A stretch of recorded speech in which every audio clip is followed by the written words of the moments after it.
By the way, so recently I said to a buddy of mine, I was like, you know what? I think the best guitar sound, my favorite guitar sound I ever heard on an AC/DC album was the For Those About to Rock album. He was like, really? I never listened to that fucking thing, and blah, blah, blah, blah, blah. And that was the album that came out right after the Back in Black album, which sold, like fucking 90 zillion copies. So there's nowhere to go after that, right? There's no fucking where to go after that. So no matter what you come up with, people are going to say it's a flop. But I fucking love that album. And it just so happened Dean Del Rey from, Jesus, I just spaced on the name of his podcast. For Those About to Talk. No, Let There Be Talk. I knew it was one of the AC/DC albums.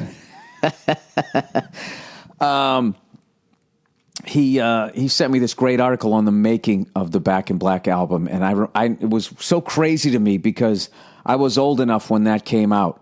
Like, I remember when Back in Black came out, I was 12 years old, and then Dirty Deeds came out, which was actually a Bon Scott, and he was already dead, obviously, and then they released that for whatever fucking reason, now looking at it, which is crazy because Bon Scott dies right after the Highway to Hell album, and AC/DC gets Brian Johnson, and it's literally like, if this guy doesn't make it, they go right back to playing pubs.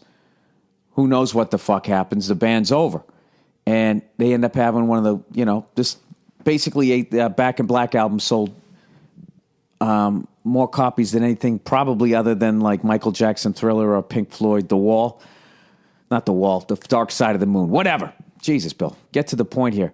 So you'd think the last thing you would fucking do is, after you've established a new fucking singer, is then put out some old shit by the last guy who's now dead.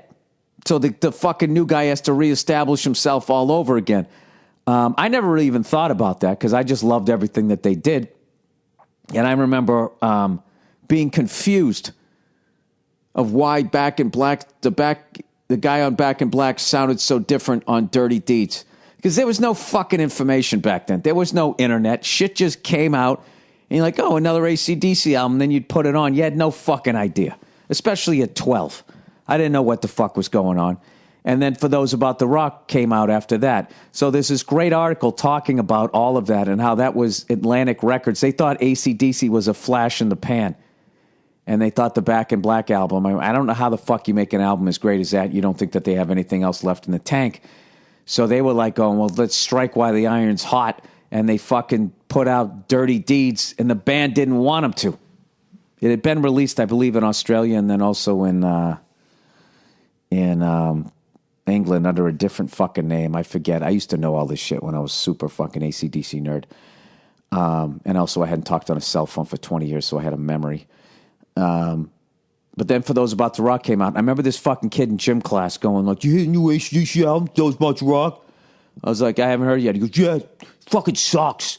I remember thinking like, what do you mean? I don't think it sucks. I like that album. I like the first song, and I never bought the album because he told me that it sucked until years later. I finally was just like, fuck this, man. I'm going to buy this album. And to this day, I still listen to that. Like when I go downstairs, walk right into my garage with my fucking gym, right? Which is so awesome. That's what I play. That's what I've been playing lately. And it's fucking hilarious. Like I literally, when I go to my gym now, which is just like back in the day when I lived in my parents' house and I just would go down to the basement and I would play either Appetite for Destruction, the whole fucking album. I used to play that whole album, lift to it, and then I would go play drums to it. Or whatever album I was into. I would lift weights to the entire album, and then I would play drums to it, or try to. So I'm in the middle of doing that. Yesterday, it was fucking, benching day, your favorite fucking day. The only fucking exercise you really keep track of what weight you're putting up. And I had a flashback. I was half asleep, writing all day, and I try to get the workout in before I go into the writer's room so I don't become a fucking fat, pasty fuck. And so I had the 45s on either side, right? I do a set, and then I thought I grabbed 10s, right, to just do 155, and I wasn't paying attention.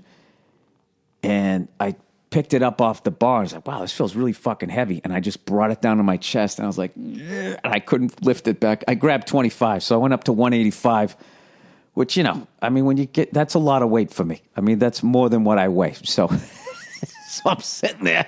I got it on my chest, and Nia's asleep, and I'm going, Nia, and I can't get it off. It took me back to the days when I was living at home with my parents, and I'd be going, Mom, and she'd be going, I'll be down there in a minute. And I'd be down there like with fucking 185, 190 sitting on my fucking pasty chest trying to get it off. 200 pounds was always like, I was always trying to get up to that, but I'm a middleweight, man. Like, seriously, if I wasn't such a fucking booze bag, like, I probably should weigh like between 160 and 165 instead of $180. But that last 15 pounds, I'm telling you, is nothing but scotch and pizza, right? So I got this shit sitting on my chest, and I'm like, holy fuck. I didn't have clips on it, but I didn't want to dump it off to one side, you know, when you do that, and then you get fucking whipped around, because I was worried I was going to fly into the mirror, right? So I ended up having to roll the thing down like back in the day. And there's that brutal part where it gets right on your fucking hip bones, and then you got to do the little up and over your junk before all the weight rests on your fucking thighs. Oh, it's the worst. I hadn't done it so long. And the closer it gets to your kneecaps, and then finally you got to do that fucking thing where it just scrapes your knee bones, and then boom, hits the floor. And I did that as a 47, soon to be 48-year-old man.